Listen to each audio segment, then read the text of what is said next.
kung nasubukan na po ninyo na naanyayahan kayo sa loob ng kapilya ng Iglesia ni Cristo sa mga pamamahayag, pagmimisyon, pagdudoktrina, at mga iba't iba pang mga aktibidad na isinasagawa sa loob ng Iglesia ni Cristo. Sa loob ng kapilya, mga kababayan, pagpasok nyo, wala kayong makikitang ribulto ng kahit na sino sa loob ng kapilya.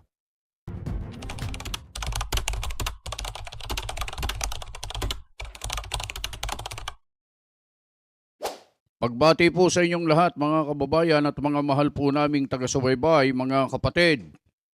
Mula sa Luzon, Visayas at Mindanao at sa iba't ibang panig ng daigdig, ako po si Just Vlog. Bumabati po sa inyong lahat ng isang magandang araw. Rekta na kagad tayo, mga kababayan. Iba po yung ating topic po ngayon na pag-uusapan dahil sa mayroon po kasing kumakalat ngayon sa social media na wala na po yata silang mahanap na pwedeng ipansira sa Iglesia ni Cristo. Kaya kung ano-ano na lang ang kanilang pinagdidiskitahan, mga kababayan at mga mahal po naming taga-subaybay. Hindi nila kayang tibagin ang pagkakaisa kasi ng Iglesia ni Cristo dahil sa napaka-solido po nito. Iyan po kasi ang inaatake po nila. Lalo na po yung mga galit na galit sa INC at may mga may mga kaibayo din sa pananampalataya na naninira din po sa Iglesia ni Cristo sa pamamagitan po ng kung ano-anong mga pagpaparatang, kung ano-anong mga ginagawa po nilang mga kwento na hindi naman totoo. Mga kwentong wala namang kwenta, mga ganon, mga kababayan. Opo, ngayon, dahil sa wala na po silang mahanap na pwedeng ipansira sa Iglesia ni Cristo, eto ngayong ribulto ng kapatid na Felix Y. Manalo ay yun ang kanilang pinagdidiskitahan ngayon, mga kababayan. At gumagawa po sila ng mga larawan na kanilang ipinakakalat sa social media na naka-Amerikana na nakaluhod doon sa harapan ng ribulto ng kapatid na Felix Manalo, mga kababayan. Gusto lang po naming linawin, mga kababayan at mga mahal po naming taga-subaybay, na ang lahat ng mga ito po ay wala pong katotohanan. Yung nakikita nyo kung sakali man na may dumaan sa newsfeed nyo, may napanood kayo na nagko-content na sinasabing ang Iglesia ni Cristo raw ay sumasamba sa ribulto ng kapatid na Felix Manalo, ay hindi po totoo yun. Wala pong katotohanan yon at wala po kaming aral tungkol sa bagay na yan na dapat sambahin ang ribulto, mga kababayan. Nililinaw po namin yan. Lalong-lalo na po doon sa aming mga kababayan, mga taga-subaybay, na hindi po namin kapanalig o kapanampalataya sa loob ng Iglesia ni Cristo. Mga kababayan, hindi naman po bawal ang gumawa ng ribulto. Kahit na sino po ay pwedeng magpagawa ng ribulto. Halimbawa, yung Statue of Liberty, ayan, may mga, si Jose Rizal, mayroon ding ribulto. Yung mga bayani natin, may mga ribulto po sila, mga kababayan. Hindi po ipinagbabawal yan ng banal na kasulatan. Ang ipinagbabawal po, mga kababayan, yung gagawa ng ribulto o anumang mga imahe, pagkatapos ay yuyukuran mo at sasambahin. Yun po ang bawal, mga kababayan. Ang ribulto po ba ng kapatid na Felix Manalo ay ipinag-uutos po ba na sambahin sa loob ng Iglesia ni Cristo? Hindi po. Hindi po, mga kababayan. Nililinaw po namin yan. Ang ribulto po ng kapatid na Felix Manalo, mga kababayan, ay ginawa upang alalahanin ang kahalalan niya bilang sugo, mga kababayan. Kaya yung mga ipinapakalat po nilang larawan na naka-Amerikana pa, na sila po ay sumasamba, nakaluhod. Nakaluhod po kasi yung pinapakalat po nila, pinadaan po nila sa AI, nakaluhod sa harapan ng ribulto ng kapatid na Felix Manalo. Yun po ay pawang mga kasinungalingan, hindi po totoo yun, at wala pong ganon. Lahat po ng yun ay puro mga gawa-gawa lang at ipinadaan nila sa AI para siraan po ang Iglesia ni Cristo. Ang totoo, mga kababayan, kung napapansin nyo, kung nasubukan na po ninyo na naanyayahan kayo sa loob ng kapilya ng Iglesia ni Cristo sa mga pamamahayag, pagmimisyon, pagdudoktrina, at mga iba't iba pang mga aktibidad na isinasagawa sa loob ng Iglesia ni Cristo, sa loob ng kapilya, mga kababayan, pagpasok nyo, wala kayong makikitang ribulto ng kahit na sino sa loob ng kapilya. Wala pong ribulto ron ang kapatid na Felix Manalo. At wala ni isang ribulto po na nandoon, mga kababayan, kung nasubukan na po ninyo. Bakit po wala po kaming ribulto? Kasi nga po, ipinagbabawal po, mga kababayan, mga mahal po naming taga-subaybay, na kapag gumawa ka ng ribulto ay yuyukuran mo at sasambahin.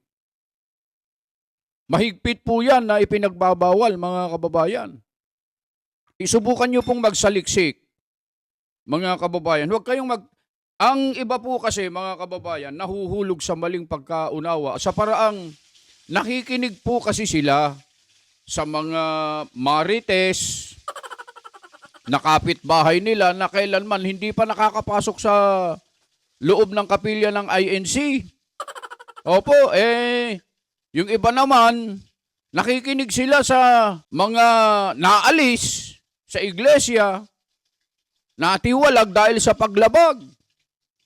Yung iba naman, nakikinig sila sa mga tagapagturo, nangangaral ng iba't ibang mga relihiyon na inaatake naman ang mga aral sa loob ng iglesia na wala naman po silang sapat na basihan. At puro kasinungalingan din lang naman ang sinasabi. Alam niyo po, mga kababayan, kung gusto niyo pong alamin ang tunay na aral po na itinataguyod po sa loob ng Iglesia ni Cristo, ang pinakamabuting gawin po ninyo ay makipag-usap kayo doon sa mga kapatid namin, na totoong kapatid talaga. Yung nakikita nyo, laging sumasamba. Pagkatapos ay sabihin nyo na gusto nyong makinig ng aral. O kaya pwede rin po kayong dumirekta sa mga ministro, mga manggagawa po sa loob ng Iglesia ni Cristo. Sa kanila po kayo makikinig. Huwag po kung sino-sino po. Kasi kapag kayo po ay nakinig doon sa wala namang alam sa aral ng Iglesia ni Cristo, magkakaroon po kayo ng maling pagkaunawa at hindi po totoo yung mga matatanggap nyong aral. O kaya puro chismis lang, mga kababayan. Gusto lang namin kayong turuan ng wasto at tama kung gusto nyo talagang malaman ang mga aral na itinataguyod sa loob ng Iglesia ni Cristo. Ang pinakamabuti po, ang pinakamaganda po, pumunta po kayo sa aming mga kapilya. May mga nakikita po kayong mga kapilya malapit po sa inyo. Magtanong po kayo doon. At lahat ng gusto nyong itanong nyo na po. Tungkol doon sa, yan nga, katulad nyan, yung ipinapakalat po nilang may nakaluhod na mga ministro. Naka-Amerikana po kasi. Mga manggagawa sa harapan ng ribulto ng kapatid na Felix Manalo, ay wala pong katotohanan yun. Hindi po totoo yun. Hindi po itinuturo sa amin na sambahin namin ang ribulto ng kapatid na Felix Manalo. Ang itinuturo po sa amin, mga kababayan at mga mahal po naming taga-subaybay, ay alalahanin ang kahalalan ng sugo. Kailanman po ay hindi po itinuturo sa amin na sambahin siya at ang kanyang larawan. Wala pong ganon sa loob ng Iglesia ni Cristo, mga kababayan. Ang totoo, kung mayroon man, mga kababayan, kung mayroon man nagtataguyod ng aral tungkol dyan sa pagsamba sa mga larawan, sa mga ribulto, yung kinagis na natin. Opo, kung nakikita nyo, may mga maliliit, may mga malalaki, oo, may mga itim, may mga puti, na mga magkakaiba ang size ng mga ribulto, mga kababayan at mga mahal po naming taga-subaybay. At gusto lang po naming ipagpauna po sa inyo na hindi po namin kayo, ang tawag dito, wag po kayong ma-offend, mga taga-subaybay po namin, na hindi po namin kapanampalataya sa loob ng Iglesia ni Cristo.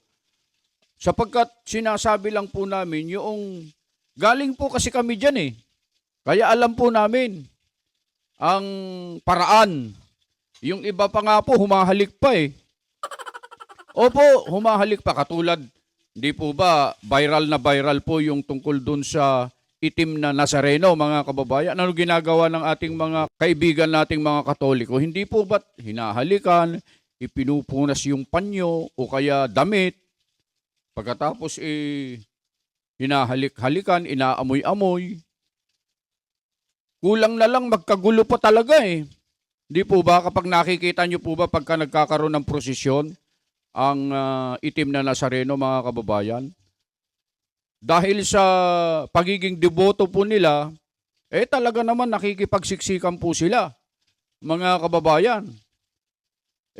Sila po talaga ang talagang sumasamba. Pero bakit ganito ang ginagawa ng mga naninira sa Iglesia ni Cristo na pinalalabas nila sa social media na sinasamba raw ng Iglesia ni Cristo ang ribulto ng kapatid na Felix Manalo?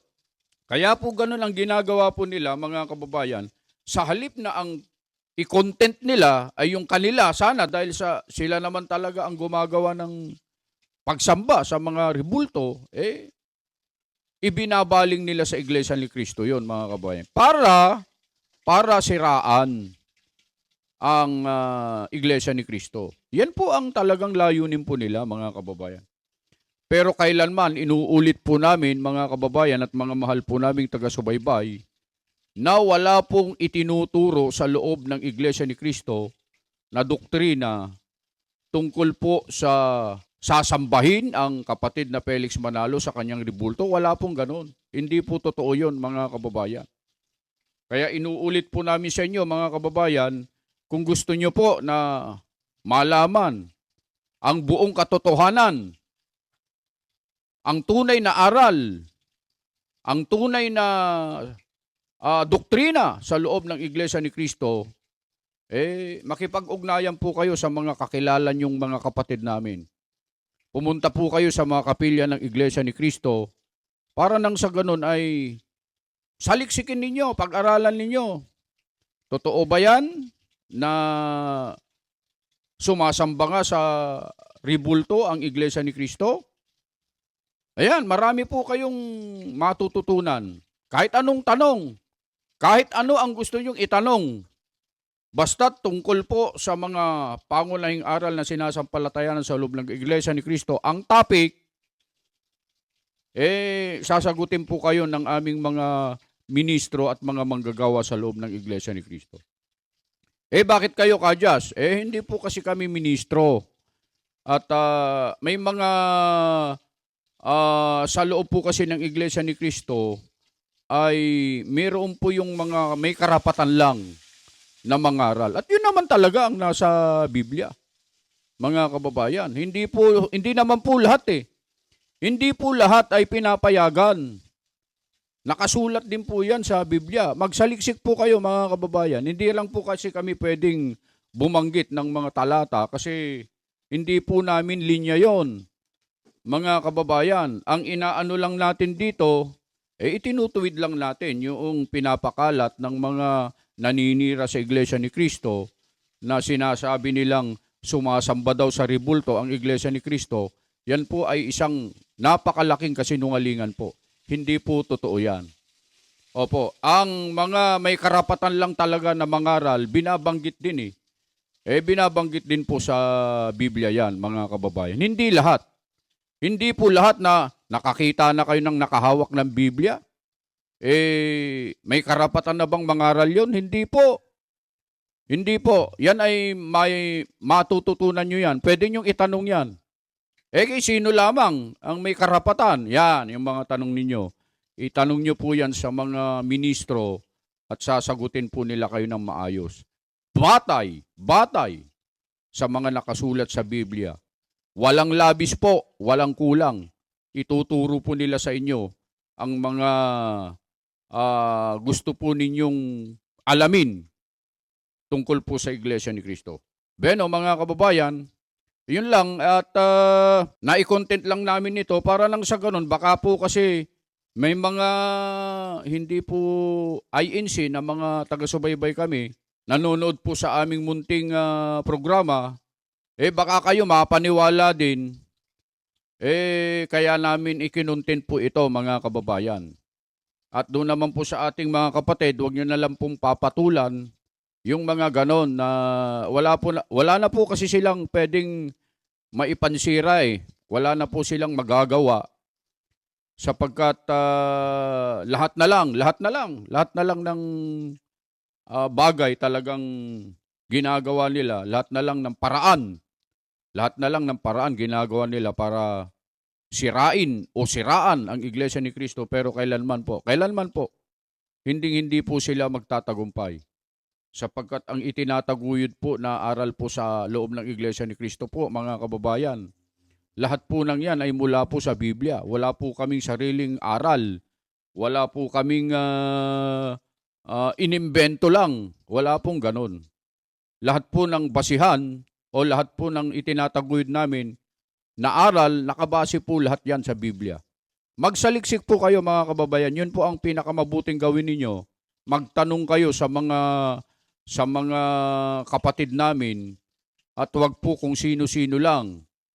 Beno, ang inyong lingkod, mga kababayan at mga mahal po naming taga-subaybay, mga kapatid, Just Vlog, muli pong nagsasabi po sa inyo, saan man po kayo naroroon, ano man po ang inyong ginagawa, lagi po kayong mag-iingat.